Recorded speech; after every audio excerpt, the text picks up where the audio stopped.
présents au Festival de théâtre d'Esseux, Philippe Lelouch et David Brécourt ont pu applaudir leurs enfants respectifs, Sam et Salomé, qui se sont illustrés sur scène. Un moment de riche complicité entre ces deux familles. Dans certaines familles, le talent se transmet de génération en génération. Et ce ne sont pas Philippe Lelouch et David Brécourt qui diront le contraire. En effet, les deux papas ont pu admirer leurs enfants, Sam Lelouch et Salomé Brécourt durant la soirée d'ouverture du Festival des Théâtrales d'Esseux. Dans Le Jeu de la vérité, une pièce de Philippe Lelouch, dévoilée pour la première fois en juillet 2005, David Brécourt a cette fois-ci mis en scène le spectacle dans lequel sa fille Salomé Brécourt joue un des premiers rôles. Fruit de la relation entre son papa et la maquilleuse Malka Braun, la jeune femme est âgée de 26 ans, et a une sœur jumelle, Esther. Pour lui donner la réplique, Sam Lelouch, âgé de 28 ans, est bien le digne fils de son père.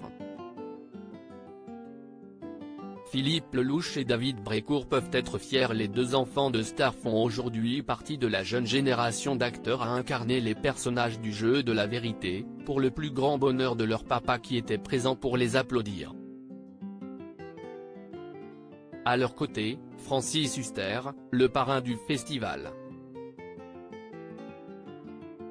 Un rôle qu'il apprécie tout particulièrement.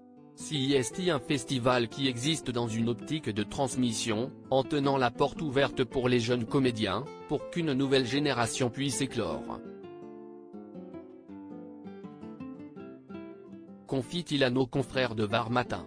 À ses côtés, David Brécourt met aussi en avant cette notion de transmission: j'aimerais transmettre ma passion aux spectateurs.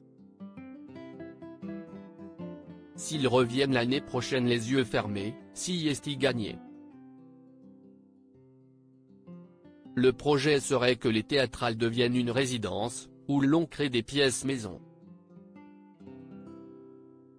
Qu'elles deviennent une référence, un point de passage du théâtre français. Pourquoi pas lier une école au projet? En tout cas, il y aura des stages. Ainsi, pour pouvoir transmettre ce goût pour le théâtre, comme ils ont pu le donner à leurs enfants, les deux comédiens prônent pour une plus grande place de cet art à l'école, CIST indispensable. CIST, une génération qui est dans un téléphérique, qui veut tourner le dos à tout ce qui a été fait.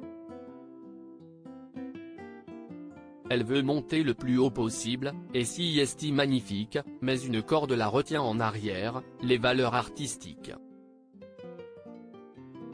Comment se fait-il que pour le corps on fasse tout à l'école, on apprend à nager obligatoirement, mais pas pour l'esprit? Que l'on n'emmène pas les enfants une fois par mois au moins au théâtre?